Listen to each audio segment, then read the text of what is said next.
Well, what's going on, everybody? Welcome back to the channel. If you've been subscribed to the channel, you probably have seen me talk about this guitar that we've kind of put together. Custom pickguard stuff, custom pickups, the whole deal. It's just kind of a parts caster thing that I'm putting together. Bunch of custom stuff though, pretty fun. So we've not done any neck work. So the body is ready, like it's all wired up, everything's cool, the pickups are in it, we got a bridge on it, everything's good, but we don't have a neck. So I bought this neck, and before we get to putting it on the guitar, obviously, we need to make sure that the frets are flat, make sure that they are good, we don't have any high frets or anything like that. Will we need to do a full level and crown? Will we need to just spot touch up a couple of frets? I don't know. It kind of depends on the quality of the neck, right? So that's what we're going to do today. We're going to jump into that. So the first thing we'll do is we'll get it flat. Then we will check it, fret rocker the whole thing. And we will give the frets a polish, give them a level and crown if we need it, whatever. Maybe we'll just hit one here and there, I'm not sure. So we'll just have to see, but while we do it, we'll go to an overhead for that. And let me show you what we're going to use today, because I wanted to test a couple of things. I love StewMac, right? Like, I buy a lot of StewMac stuff. I use a lot of StewMac stuff. Their files are fantastic. You cannot go wrong with StewMac files. If you want a file, fret file, any of that kind of stuff, use StewMac stuff. It's like buy once, cry once, you'll have it forever. It's not a Harbor Freight thing, it lasts forever. But as far as a straight edge goes, to me, straight is straight, right? As long as it doesn't bend and it's straight, then it should be straight. So I figured I would try the Music Nomad one. And so I ordered this off of Amazon. There's a link to it in the description. There's a link to all of the StewMac tools. There's a link to some of the other stuff we're going to use today, the lizard spit stuff, all that stuff in the description. If you use those links, it helps out the channel for sure, but you don't have to. Just check them out if you want.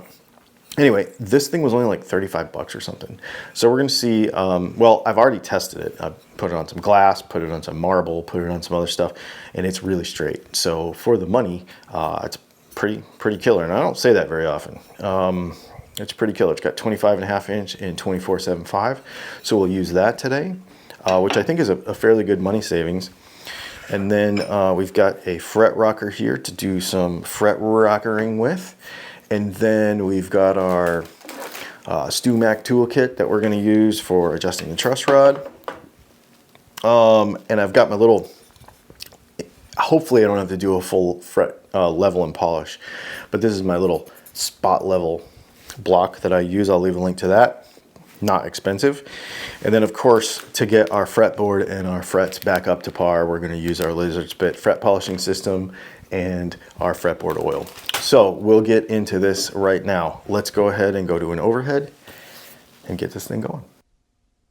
All right, so first things first, we're going to see how straight this neck is. I haven't tried this Music Nomad straight edge before, so I ordered one of these things from Amazon. And after a couple of checks for the $30-something or whatever it costs, I feel like it's a pretty good piece. It's straight. Would I use it in a professional setting?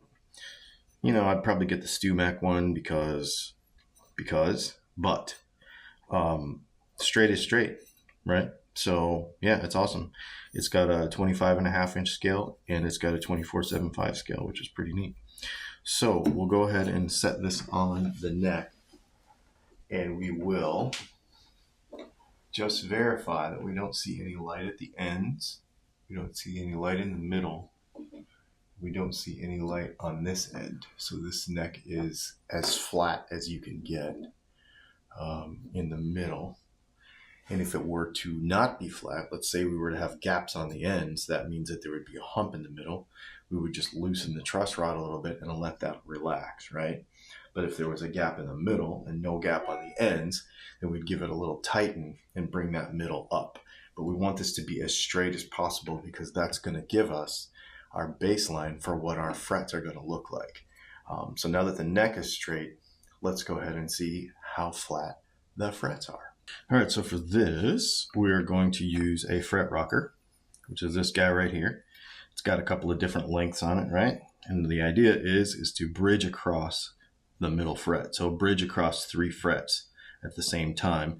And as they get closer together, you're going to choose a shorter edge to do that, right? So what we're going to do is we're going to fret rocker this entire neck.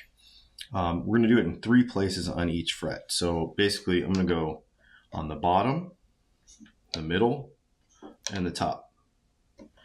That's good.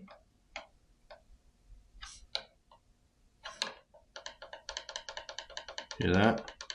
That's high. So typically what I do then is I take a Sharpie and I mark it right there.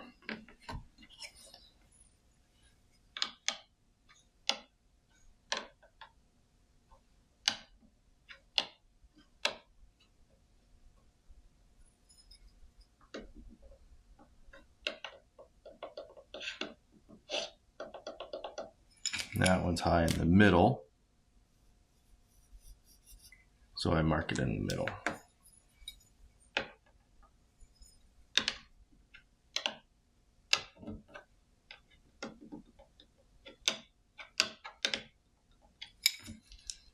That one's high here.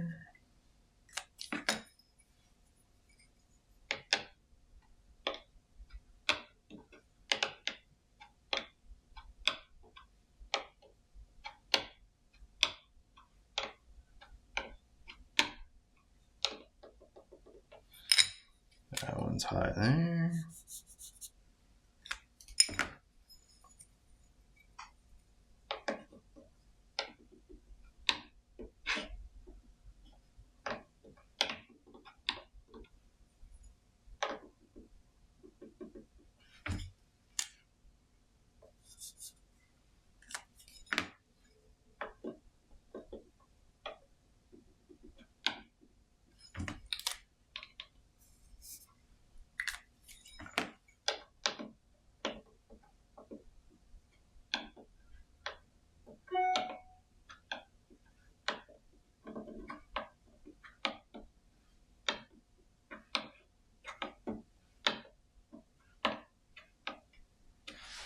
Okay, so we've got some work to do. This one's high on this end, this one's high in the middle, this one's high on that end, and this whole fret's a little high. So the first thing we're going to do before we do anything is we're going to give them a little tap, because sometimes it's just that they're not seated fully. So we're going to give them a little tap and see if they will go in totally before we start filing on anything. Don't use a metal hammer for this. I wouldn't even use a brass hammer for this. I would use a plastic hammer. Typically, I use the butt end of a snap-on screwdriver because it's this soft plastic. So we're just going to give this a tap. We're just going to see if that acceptably fixed it.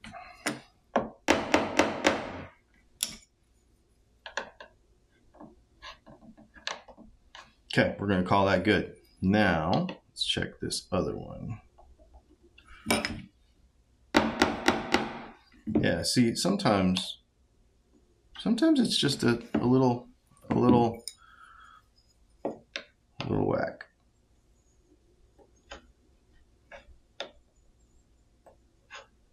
And that one,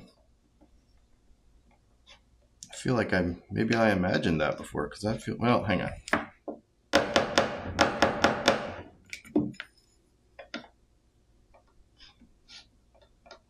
That one's still a little high, so we're going to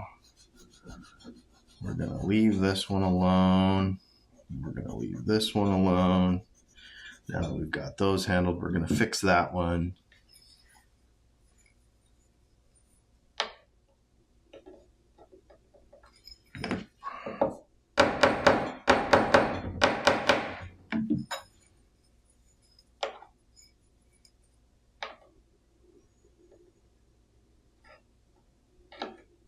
Perfect. All right, now this one, the whole thing is high. So my guess is that this whole fret is just not seated.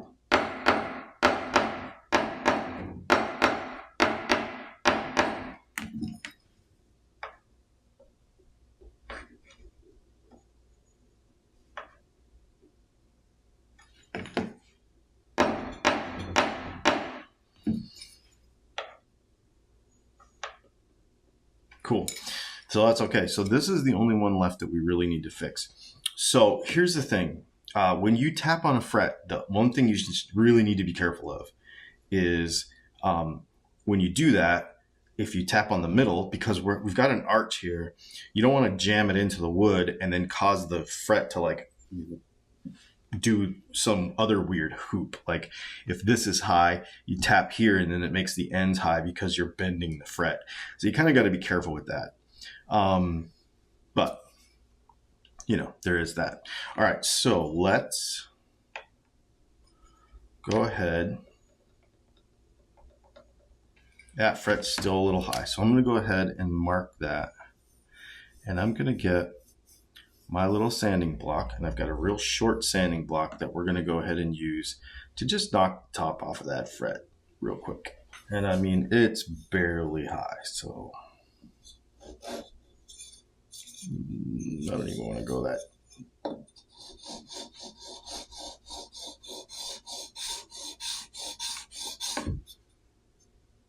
That was it.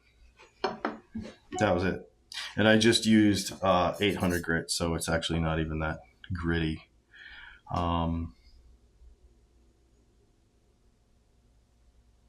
Yep. All right, so now what I'm going to go ahead and do is, and honestly, I don't even know if I want to touch anything else with it. Probably. I mean, I didn't even really touch it. I didn't even really knock a flat at it. Sometimes, typically, when you do this stuff, a lot of times there'll be a big flat spot on the top of the fret and you'll have to crown it afterwards. But man, I didn't even really touch it at all. And the crown is still super narrow. I swear I'm just going to leave it alone. So this is one of those things I don't like to touch frets more than I need to. I just gave it a little that was literally real time. I did not fast forward that or anything. And I just don't want to mess with them anymore. The fret ends are really good on this neck. I mean, I feel like all I want to do now is polish them and call it good. And since I used 800 grit, I'm literally just going to use a lizard spit fret polishing kit. Like I just touched this so little that it doesn't even much matter. So I'm going to go ahead and get the fret polishing kit and we're going to polish this junk up. So this is what I use. This is the entire package. We have these on the website. They got the little fret guards in there. They've got the little package of polishing cloth things, which I'll show you in a minute. And then there is a polishing cloth in there as well. They're like 16 bucks to polish frets. Whether you have a used old fretboard or you're doing just some really light touch up like this. Now these aren't gonna take it from like 400 grit, 600 grit like that. These are just gonna be a polish. So, which is all we need in this case. So that's what we're gonna use. But if you have well, you'll see here in a minute. You'll even see it in the video as I do it, how much cleaner and shinier and smoother these frets get as we polish them. So this is one that's for sale in our inventory, so I don't want to open it, but I do have my little bag that I use, and I'm just going to go ahead and give all these frets a polish. Now this, we might do a little time lapse on.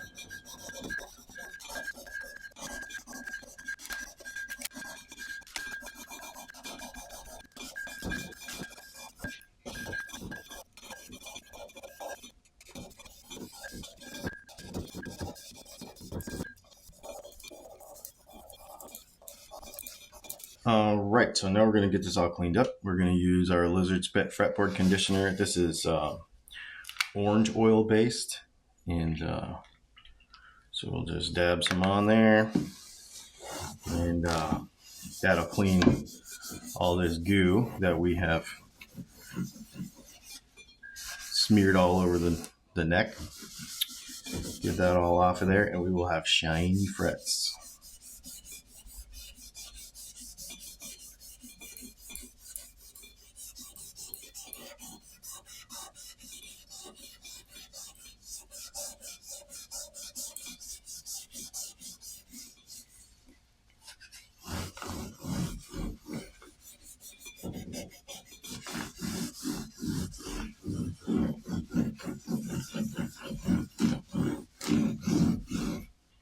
well, that looks pretty awesome. Yeah, man, those things look great. Well, I guess there is a give and a take to this video because the neck was pretty decent actually, and I didn't have to do a whole lot. But the bad side is I didn't get to show you a whole lot. So, you know, obviously subscribe to the channel. We'll do more neck stuff in the future. I would like to do a video where we actually go ahead and have to tape a whole thing up and do a whole level and crown and do all the fret ends. And we've had to do those videos before. But I guess that, you know, speaks to the quality of this neck. And it's pretty good. So in our next video we will do, I don't know if you noticed, but I've not put a finish on this yet. I'm actually going to put an oil finish on this from Maximum Guitar Works, and it hasn't come in yet. It's going to come in, I think, the end of the week. So in the next video we're going to probably put an oil finish on it. We'll probably put tuners in it, and then we'll drop the nut in it as well. And then we'll probably do a specific video just on cutting the nut, because that's a whole thing. But we'll also have to bolt it to the guitar. So actually, in the next video, probably what we'll do is we'll get the finish on it, we'll put the tuners on it, and then we'll get it bolted to the guitar because there's no holes drilled in it. So we'll need to make sure that we do that correctly. So anyway, we'll do that in the next video, and that'll get pretty close. Oh, I guess we'll put a logo on the peg head as well. All those things, and that's going to be kind of cool. Anyway, I hope you enjoyed this. This Telly build is going to be pretty stinking cool, and it's going to be a good guitar. Anyway, thanks for hanging out. Do me a favor, hit the subscribe button and the like button if you like this kind of around the shop build kind of stuff. We'll probably try to do more of this stuff. Let me know what you want to see. If you want, you know, if you want to see more of this kind of real-time putting something together series, let me know. Get in the comments and let me know what you want to see, and we'll try to do it. Thanks for hanging out. We'll see you in the next video.